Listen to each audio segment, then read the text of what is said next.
like you to turn to the book of Obadiah, if you wouldn't mind, please. This is what Brother Thomas said about the apocalypse in Obadiah, in Eureka Volume 1, page 46.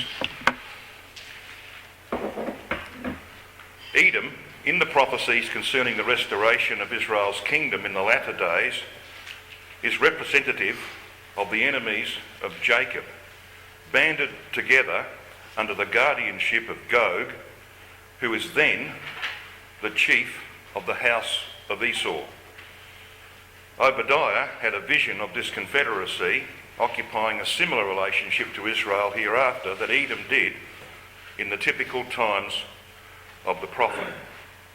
It's pretty plain what Brother Thomas thought about Edom, and I think it's obvious and very plain to those who looked at the passages that we reviewed last evening who Edom represents, because it is used by the Spirit as another name for the anti-Semitic opposition to Israel in the latter days. In other words, firstly Gog, and that's in another place, Brother Thomas says that Gog is for a time the chief of the house of Esau. And of course, he says this essentially the same here. And of course, when Gog is destroyed in the land, then the headship of the house of Esau returns basically to its rightful owner, its true owner, which of course is the papacy and Catholicism, who are, by historical record, the principal haters of the Jews. Now, there's no question about that. The Catholic system has killed more Jews in history than any other power, because they say that the Jews, in crucifying Christ, killed God, if such a thing's possible. So that's why they have set out to destroy the Jews in their history. Now, we considered in our study last evening the end of Edomites.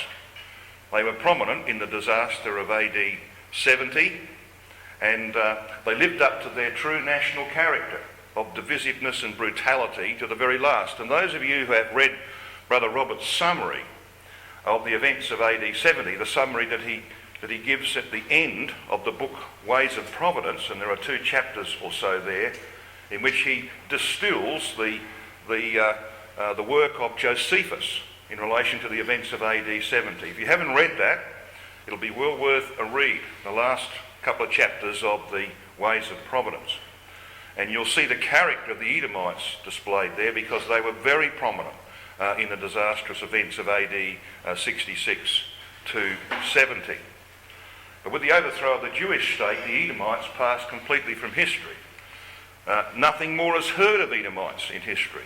Thus, the first part of Obadiah's prophecy, which we're going to have a brief look at in a moment, was fulfilled. And we pointed out that the reason for that was that the Romans, who had observed the behaviour of the Edomites in the events of AD 70, said, well, we can't tolerate this mob anymore. We can't leave them here. So they actually decimated them. They destroyed the Edomites in the wake of AD 70. And so you will not find anyone that can trace their bloodline back to Edomites today. And that's the fulfilment of Obadiah's prophecy, because God said that he would completely and utterly destroy them in the book of Obadiah. And he's done that as a nation. As a nation, Edom is no more. Now, the territory of ancient Edom, of course, we are familiar with. Today that territory lies mainly within the country of Jordan. And as we pointed out last evening, Christ and the saints will actually make their way physically through this territory. But that the conflict that we read about in Isaiah 34 and 63 at Bozrah in Edom is not actually a literal conflict. It's typical of the conflict that will come post-Armageddon, because Edom there represents the Catholic system and those who support it. Now, the desolation of Bozrah is spelled out for us in passages like Jeremiah 49 and verse 13. For I've sworn by myself, saith Yahweh, that Bozrah shall become a desolation, a reproach, a waste, and a curse, and all the cities thereof shall be perpetual wastes. So here we've got God's decree against Edom. It as a land and as a people were to become a waste. Now, if you're with me in the book of Obadiah, I'm not going to try and endeavour to do a verse-by-verse consideration of this. We're just going to pick a couple of things here and there in the book of Obadiah. But those of you who have done any work on it will know it's a startling little prophecy, well worth consideration. It tells the story, of course, of Edom's behaviour at the time when Nebuchadnezzar came down and took away the Jews in 586 BC and destroyed Jerusalem. The Edomites rejoiced. They were deliriously happy with what they saw happen to the Jews. And they rejoiced so much that God condemned them to a similar fate. And so we just might pick it up from, let's say, verse 7 of Obadiah. It says, "All the men of thy confederacy have brought thee even to the border. The men that were at peace with thee," and he means, of course, that the Edomites had made a league with Nebuchadnezzar. They were in the confederacy of Nebuchadnezzar, so to speak. "They've deceived thee," he says, "and prevailed against thee. They that eat thy bread have laid a wound unto thee. There is none understanding in him. Shall I not in that day, saith Yahweh, even destroy the wise men out of Edom, and understanding out of the mount of Esau? And thy mighty men, O T-man, shall be dismayed to the end that every one of the mount of Esau may be cut off by slaughter." Now, that brings us to the phrase, the mount of Esau. But you'll also find, if you cast your eyes across to verse 18, that we read of something else. Verse 18 says, "And the house of Jacob shall be a fire, and the house of Joseph a flame, and the house of Esau for stubble. And they shall kindle in them and devour them, and there shall not be any remaining of the house of Esau. For Yahweh has spoken it." So there is the decree. There shall not be any remaining of the house of Esau. So we've got a mount and we've got a house. Now, they don't represent the same thing. And you need to understand what they mean. Obadiah, in referring to the mount of Esau and the house of Esau, is talking about two different things. See, by contrast, he speaks of Mount Zion. Have a look at verse 21. "Saviour shall come up upon Mount Zion to judge them out of Esau." And he refers to the house of Jacob and of Joseph, as we read in verse 18. So, what does he mean by this? Well, a mountain symbolises political and religious power. That's why the stone, which is cut out with our hands in Daniel 2:44, continues to grow until it becomes a great mountain and fills the whole earth. That's a reference to Christ's kingdom. So a mountain has to do with political and religious power, a kingdom, an entity. While a house refers to a family or community descended from a leader or a family head. So when we're reading about the house of Esau, we're reading about its people. When we're reading about the mountain of Esau, we're reading about its government. So it's necessary to differentiate between those two things. So here, in summary, in Obadiah, mount refers to the power of Edom's government, and house to its subjects or followers. So when you read this little prophecy, that's well worth keeping in mind, because it actually tells you what the subject is in that particular passage. Now, just while I'm in Obadiah, and before we move on, I want you to have a look at that verse that we mentioned last evening, but didn't actually quote. Verse 15. "For the day of Yahweh is near upon all the nations. As thou hast done it, shall it be done, it shall be done unto thee. Thy reward shall return upon thine own head." Now, this is the vengeance of God for what they did when Judah was taken into captivity. Look at verse 10. "For thy violence against thy brother Jacob, shame shall cover thee, and thou shalt be cut off forever. In the day that thou stoodest on the other side, in the day that the strangers carried away captive his forces, that is Judah's forces, and foreigners entered into his gates and cast lots upon Jerusalem, even thou wast as one of them. You were in confederacy with them, says God. But thou shouldest not have looked on the day of thy brother in the day that he became a stranger. Neither shouldest thou have rejoiced over the children of Judah in the day of their destruction. Neither should thou have spoken proudly in the day of his distress. Thou shouldest not have entered into the gate of my people in the day of their calamity. Yea, thou shouldest not have looked on their affliction in the day of their calamity, nor have laid hands on their substance in the day of their calamity. So what happened was that when Nebuchadnezzar came and he captured Jerusalem after 18 months siege in the last couple of years of Zedekiah's reign, and they burnt the city, the Edomites stood there clapping. They were standing there watching all of this, clapping and laughing and joking. And when the Babylonians had left, they went and looted what was left. And that brought about their demise as a people. Because what happened was that 4 years later, the confederacy that Edom had with Babylon broke down. And Nebuchadnezzar came back and he did the same to them.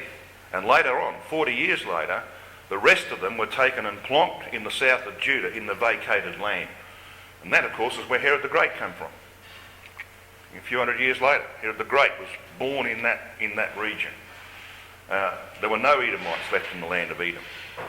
That had been vacated. The Nabateans took it over. And it was the Nabateans who built Petra. Anybody been to Petra?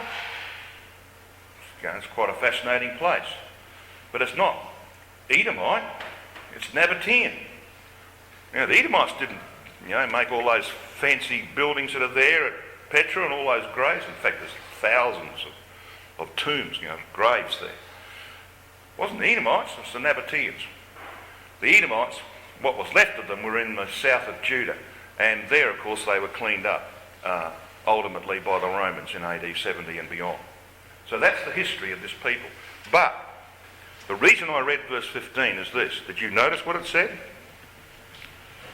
For the day of Yahweh is near upon all the nations. You see, Edom was an anti-Semitic power.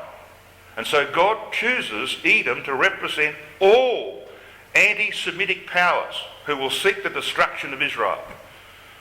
So this prophecy has a past fulfillment in relation to what God did to Edom. It has a future projection of what God will do to all anti-Semitic powers.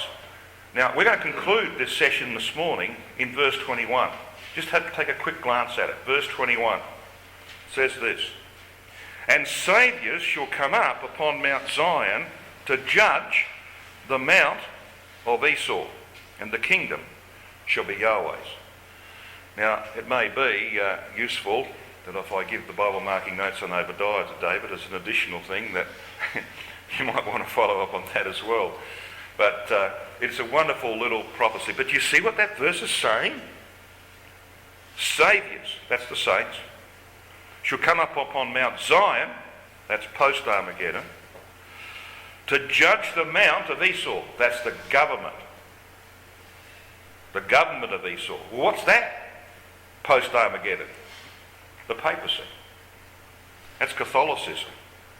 That's the head of the anti-Semitic powers who seek the destruction of Israel. So the saints have a role in overthrowing the power of the papacy. That's what that verse is about. And that's why it then concludes, and the kingdom shall be Yahweh's. In other words, Yahweh will have destroyed Nimrod. He will have overtaken the kingdom of men, founded by Nimrod. Nimrod's going to be gone. See that? It's just another little thing of literally hundreds like that in the prophecies. When you know who you're talking about, all comes together into one package. Well, that story, of course, is there in the fate of Daniel's fourth beast. Because as we pointed out last evening, and this is a little bit of recency and frequency again, we pointed out last evening, the fate of the fourth beast is the fate of Edom, isn't it? Its body is to be burned. So we read in Daniel 7, 11 and 12, I beheld even till the beast was slain and his body destroyed. That's the fate of Edom. And given to the burning flame. And as concerning the rest of the beasts, so this is the lion, the bear, and the leopard, it says of them, they had their dominion taken away, yet their lives were prolonged for a season and a time, which Brother Thomas suggests, and I think quite correctly, is the period of the millennium. So, while those three beasts, their territories, their peoples, continue on under Christ for 1,000 years, the fourth beast, the Roman beast, is gone, like Edom. So there's an absolute perfect harmony and consistency there. So the fourth beast represents the Gogian Confederation with Babylon the Great at its head. It's utterly destroyed by Christ, representing the complete destruction of Catholicism, its influence over the nations. The rest of the beasts continue on for 1,000 years. The fourth beast symbolises the power of the flesh in political and religious manifestation, that is, anti-typical Edom. Now, Edom's fate is in fact ultimately the fate or the destiny of all nations, because you see, at the end of the millennium, all nations are going to disappear. So you can extend this even further. Edom's political power was first broken and then its land inherited by others. Surviving Edomites were finally integrated into Israel and ceased to exist as a separate people. So it will be with all nations. Christ will first utterly destroy all political and religious opposition to his rule, and during the millennium, surviving nations will be absorbed into Israel. And our final study in this series is going to be about that, the absorption of all nations into the one nation of Israel. Brother Mansfield says this, commenting on Obadiah, and of course his work on Obadiah is quite fabulous. He said, the punishment of Yahweh was to be complete and absolute, leaving nothing of the nation remaining. This punishment commenced with the humiliation that Nebuchadnezzar brought upon it. It was completed by conversion to Judaism, forced upon it by the Maccabees, when nationally Edom passed from the pages of history. And in all this, as the prophet showed, there was shown in miniature the judgments Yahweh had in store for the world at large. And you can add to that Brother Thomas, who says in Eureka Volume 5 I should say, page 50, thus they, Israel, will have to fight their way through all the countries of the house of Esau. And you notice it says the house of Esau? That's because you see it's talking about the land, the people, those who live in Europe. In this Jubilee return, under the second and third angels, the house of Jacob, says Obadiah, shall be a fire, and the house of Joseph a flame, the house of Esau for stubble. And they shall kindle in them and devour them, and there shall not be any remaining of the house of Esau. And then he quotes verse 21, for Saviour shall come up upon Mount Zion, and he comments, this is the land with the 144,000, to judge the mount of Esau, to replace the government of Esau with the kingdom of God, and the kingdom shall be Yahweh's. Now, you might wonder why I'm quoting those passages, but I want you to see that there's nothing new. There's nothing new in what I'm saying. It's all there in our Christadelphian writings. And if you read Eureka, you'll get most of what you've heard over the course of this weekend. It's all there, brethren. The sad part in our community is that the pioneer writings are not being read all that much today. I don't think anything's being read all that much today. There's too many gadgets in our life. People who read the pioneer writings will reap the benefit of it. Well, what about other prophecies concerning Edom? I want you to come to Ezekiel 25.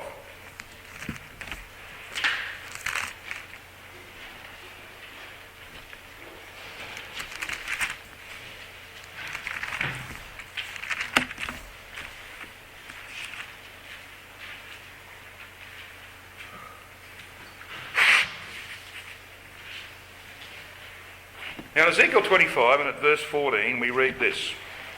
maybe we might just step back a little bit. We'll go back to the beginning of this section in verse 12, the judgment of Edom. Verse 12. Thus saith Adonai Yahweh, because that Edom hath dealt against the house of Judah by taking vengeance, and hath greatly offended, and revenged himself upon them, and he's referring, of course, to 586 BC. Therefore thus saith Adonai Yahweh, I will also stretch out mine hand upon Edom, and will cut off man and beast from it. So this is total abolition.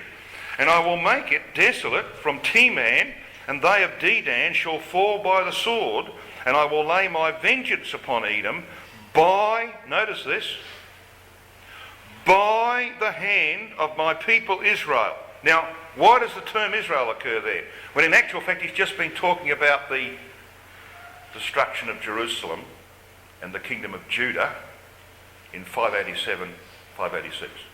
Why Israel? Well, because this is about the Jews outside the land. He's making reference in verse 14 to the second exodus of Israel, when Israel is brought back by Elijah through Europe to destroy, firstly, the house and then the government of Edom. That's what he's talking about. You know, the precision is unbelievable, isn't it? You know the context has got to do with the destruction of Judah. You know that Ezekiel is writing to the people of Judah, but he uses the term Israel. Does the same in chapter 20, by the way. Israel had gone into captivity 120 years before, but he addresses the house of Israel. They've been gone for 120 years. He uses Israel because Israel is the prophetic term for the Jews outside the land at the return of Christ. There is that formula, and if you apply it, you will find it is invariable. It never fails. Go and read the rest of verse 14.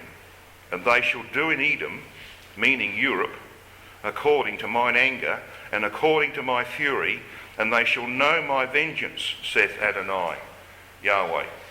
So Yahweh's to avenge Edom's implacable hatred of Israel by the hand of his people in the latter days. Ezekiel 25 and verse 8 says this,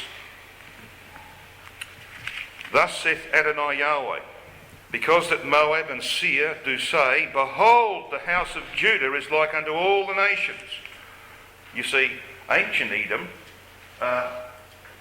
belittled Judah. Does modern Edom belittle God's people? Of course they do. Modern Edom denies Israel's unique status among the nations, just like ancient Edom did. Come along to Ezekiel 36, verses 2 and 5.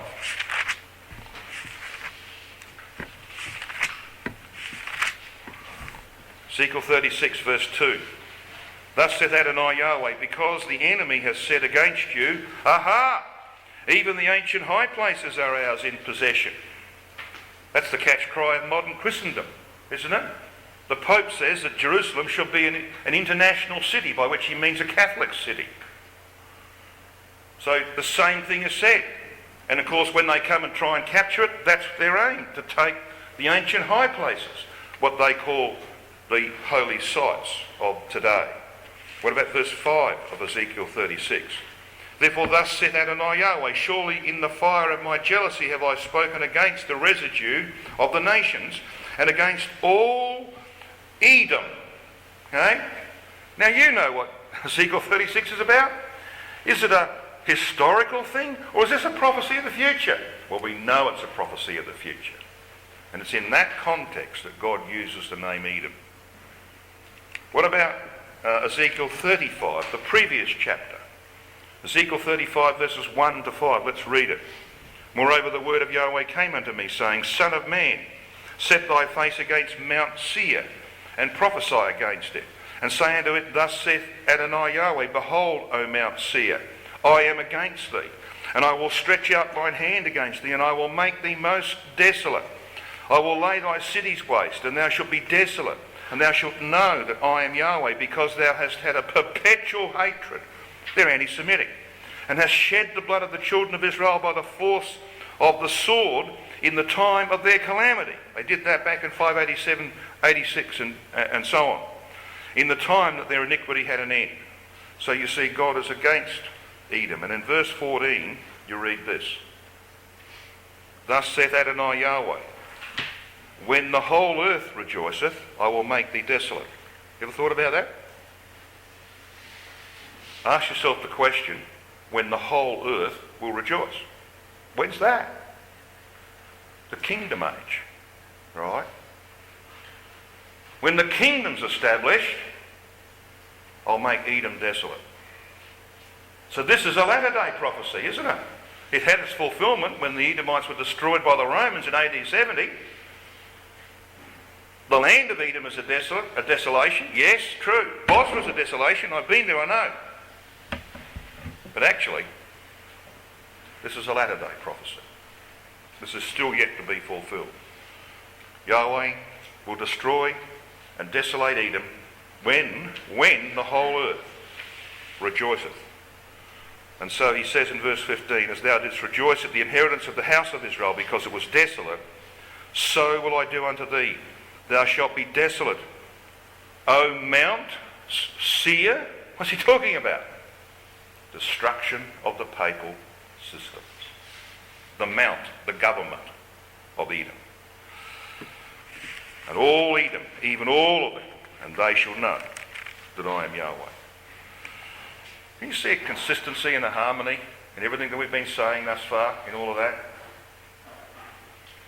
We should come back now to the prophecy of Balaam, to Numbers 24, because this is where, of course, we get our title for this particular study, the star out of Jacob.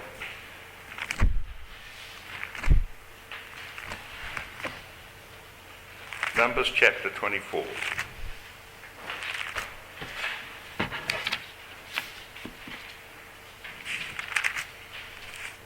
And we read there in verses 18 and 19 these words. And by the way, we might just read verse 17 to pick up the title of the study. Verse 17. The word shall can be dropped out, by the way. It should read, I see him, but not now. I behold him, but not near. There shall come a star out of Jacob, and a sceptre shall rise out of Israel, and shall smite the corners of Moab and destroy all the children of Sheth. And Edom shall be a possession. Seir also shall be a possession for his enemies. And Israel shall do valiantly. Out of Jacob shall come he that shall have dominion, and shall destroy him that remaineth of the city. Now, think about that. This is a long-range prophecy, isn't it? This is about the emergence of the Lord Jesus Christ. Out of Jacob shall come he that shall have dominion, and he's going to destroy those who remain of the city. So who's he talking about here? Well, let's see if we can analyse it. It's clearly a prophecy of the latter days. If you look at verse 14, that's pretty clear. Right? Because he says there, I will advertise thee what this people shall do to thy people in the latter days. So we're told how to interpret it. The mission of the star out of Jacob, namely Christ, is spelled out for us, isn't it, in this record? Edom will be represented at Zion in the day of divine judgment. And we've just seen that from Obadiah, verse 21. Typical Edom represents all nations, in particular the Cowie Confederacy and Catholicism, the anti-Semitic powers. That's the ones referred to here. So what's the city, do you think? The city to be destroyed is Rome. Because Rome is the headquarters of the latter-day Edom. That's what he's talking about. The destruction of Rome. Now, how do we know that's true? How do we know that this term city can be used of Rome? Well, have a look at Psalm 60.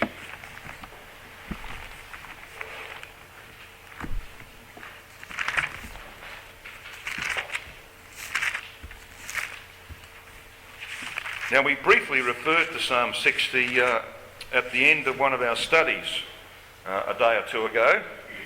We had a look at the superscription of the psalm, and we saw its reference to the two rivers, the Aram of the two rivers, in the word Aram Naharaim. So we got a bit of a feel that this is actually about Babylon, this psalm. But what's the language that's used? Well, Psalm 60 verse 9 says, the psalmist says, "Who will bring me into the strong city? Who will lead me into Edom?"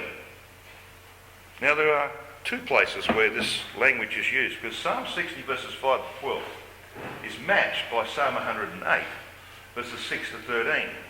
Uses almost identical words. It memorialises David's triumph over Edom in 2 Samuel chapter 8 and verse 14, but it is prophetic of Christ's future victory over all nations. The strong city here is Babylon the Great. It's pointing to the overthrow of Babylon the Great, or Rome, as we've been considering in Revelation 17 and 18.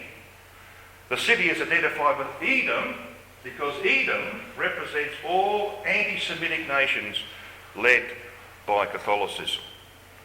So I don't want to go into all the details of Psalm 60, but you can see that's just a summary of why it mentions the city there, the strong city. Now, the strong city referred to when Joab and David went down, Joab killed 18,000 in the Valley of Salt, etc., was Selah, not Petra. It's a place called Selah, and we went there, and I can tell you, it's an incredibly strong city. How they took that, I don't know. Incredibly strong. And it had its own water supply, which we drank from, and that sort of thing. So it was a marvellous victory, only given, I believe, by the power of God. So contemporary Rome is the strong city of the latter days. And it's this city, its government, that has to be overthrown. The Vatican City is the Mount of Esau. And of course, once the Vatican is destroyed, they will transfer that to Central Europe, to Magog, as we saw yesterday. And that's the mountain that has to be destroyed by the work of Elijah and the saints bringing Israel back to the land. Well, let's conclude this session in Exodus chapter 15. Well, nearly concluded in Exodus chapter 15.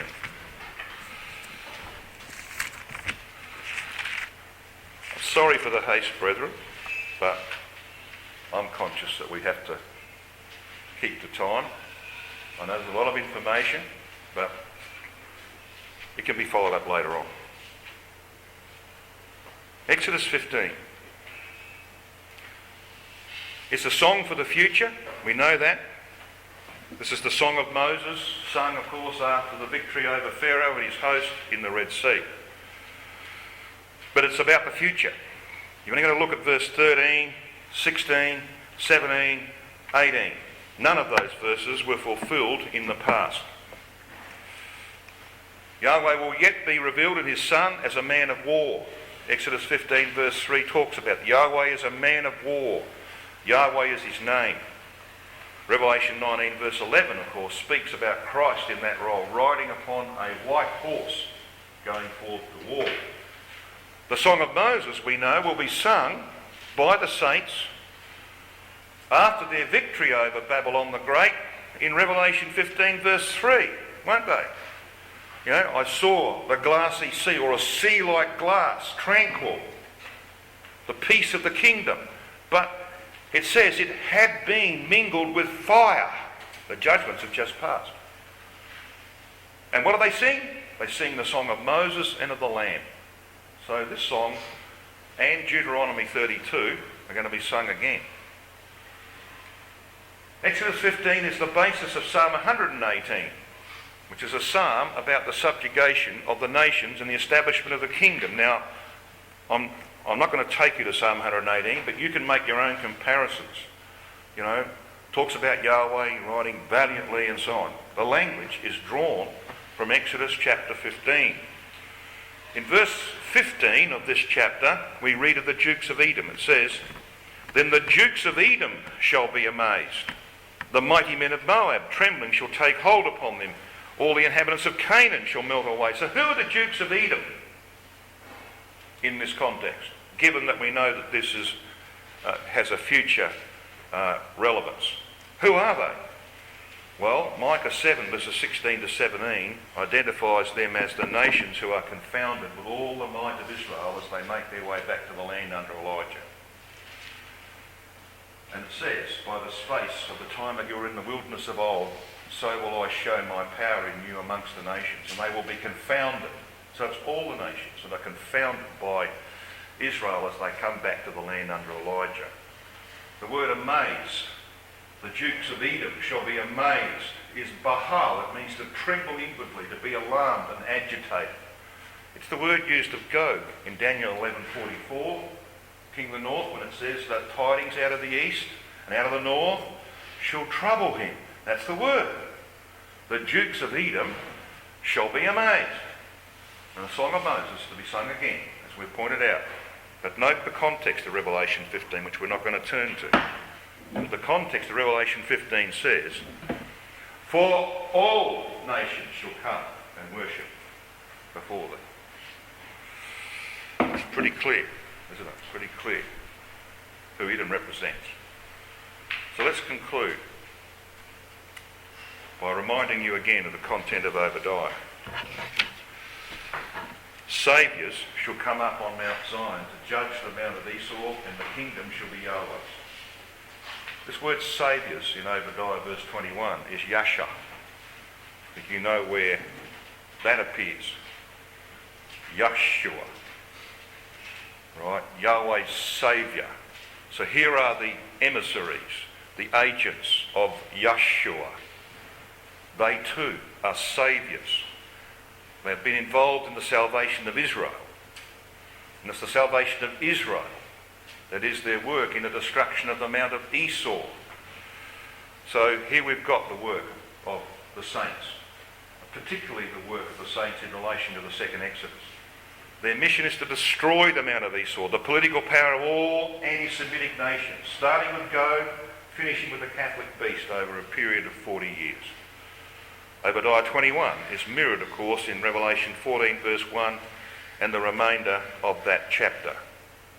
And the redeemed will come upon Mount Zion, says Revelation 14 verse 1. And they'll be there with the Lamb. They're saviours who go forth. John saw a wonderful vision, brethren. I looked, and lo, a Lamb stood upon Mount Zion, and with him 144,000. Of course, he sends forth his army. He riding upon a horse, so to speak, the horse of Israel, and they using the horse of Israel as the vehicle of judgment. I want to finish with this quotation from Brother Thomas about the end of Esau's dominion. The apocalyptic sea is that aggregation of many waters out of which the beast, having 7 heads and 10 horns, arose, and upon which the drunken harlot mother of all the Gentile churches sits. This sea of nations encircling the Mediterranean, or Great Sea, is apocalyptically exhibited in 2 states. In a state of storm and in a state of transparent calm. When John stood upon its shore and saw the beast arise, it was in an uproarious and tempestuous agitation. The dominions of the house of Esau, who lives by his sword, do not arise in times of tranquility and calm. These times ensue only when the tumult and tempest of war are hushed. And then the conqueror can stand upon it and sing the song of victory. That's the hope of all the saints, isn't it? To be there, to sing the song of Moses and of the Lamb. Brothers, it can't be too far away. Let's set ourselves to be there in that day.